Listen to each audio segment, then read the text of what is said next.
Hi guys, మనం సంపాదించాము అందరూ మన కొడుకే కదా, మన కోడలే కదా అని మొత్తం వాళ్ళకి మీరు గొప్పకపోయి మొత్తం వాళ్ళకి ఆస్తులన్నీ అప్పచెప్పేశారు అనుకోండి, తర్వాత మన తిప్పలు వేరే ఉంటాయి. ఎందుకంటే చాలా కుటుంబాల్లో నేను చూశాను.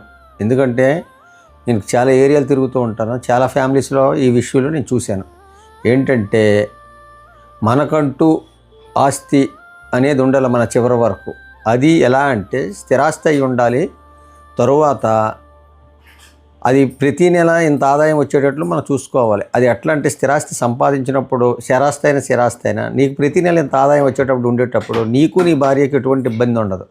లేదంటే నీ కొడుకు మంచోడని నువ్వు అనుకుంటావు, కానీ కోళ్ళు వచ్చిన తర్వాత కొడుకు కోళ్ళు ఒకటి అయిపోతారు. దయించి మీరు ఇలాంటి స్థిరాస్తి విషయంలో ప్రతి నెల ఎంతో కొంత వచ్చినట్టు చూసుకోండి. లేదంటే ఆ తర్వాత మీ తిప్పలు వేరే ఉంటాయి. నేను చాలా దగ్గర చూశాను. దీనికి రిలేటివ్ వీడియో కూడా నేను చేశాను. ఈ వీడియో అది కొంచెం ఇది షార్ట్ వీడియో. ఇది అయిన తర్వాత రిలేటివ్ వీడియో కూడా చూడండి. అక్కడ అందులో ఉన్న ప్రాబ్లమ్స్ ఏంటి, ఎలా జరుగుతుందనేది నేను వివరంగా అందులో చెప్పాను.